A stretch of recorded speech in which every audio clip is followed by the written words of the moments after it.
جب تک یہ کھیل ختم نہیں ہوتا تب تک اس ملک سے گندگی اور غلاظت صاف نہیں ہو سکتی اور پاکستان نہیں بن سکتا. اسی لیے مجھے اس پورے کے پورے سسٹم کے ساتھ نفرت ہے. ننگا ہر چیز ننگی اریاں سامنے کھڑی ہے اور نتیجہ یہ ہے کہ اسی لیے ہماری آج وہ نسلیں بھی گروی پڑی ہیں جو بھی پیدا بھی نہیں ہوئی. لاہور سے ہے. وہ کہتی ہیں جی ایک خبر کے مطابق لاہور میں عمران خان کے دور میں اسحاق ڈار کی رہائش گاہ میں بنائی گئی پناہ گاہ کو ختم کر دیا گیا ہے اور اس کی پھر صفائی ستھرائی شروع ہو گئی ہے تاکہ ڈار فیملی اس میں دوبارہ رہائش پذیر ہو. اس خبر پہ کچھ کہنا چاہیں گے؟ جی بیٹا، بات تو سچ ہے مگر بات ہے رسوائی کی.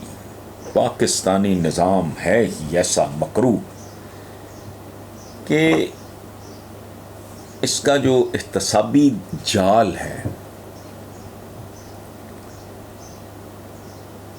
وہ صرف مینڈکوں کو پکڑتا ہے. مگرمچھ دندناتے ہوئے دھمالیں ڈالتے نکل جاتے ہیں. پورے پاکستان کی جیلیں میری اس بات کی گواہی دیں گی. اور نتیجہ یہ ہے کہ اسی لیے ہماری آج وہ نسلیں بھی گروی پڑی ہیں جو بھی پیدا بھی نہیں ہوئی. یہ سب بھی نہیں، یہ سارا آئین شائن، یہ جو سارے ڈکوسلے ان کے لیے موم کی ناک ہیں. پاکستان کی جیلیں اٹھا کے دیکھو کتنا یہ جب جدہ روانہ کیے گئے تھے تو ان کے ماڈل ٹاؤن کے کسی گھر کو بھی انہوں نے پتہ نہیں کیا پیپلز اولڈ ہوم کو اس طرح وہ چھڑا لیا انہوں نے. جب تک یہ کھیل ختم نہیں ہوتا تب تک اس ملک سے گندگی اور غلاظت صاف نہیں ہو سکتی اور پاکستان نہیں بن سکتا.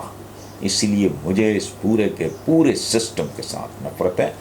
ننگا ہر چیز ننگی اریاں سامنے کھڑی ہے. جن سے ووٹ لیے جاتے ہیں، جو ووٹ لیتے ہیں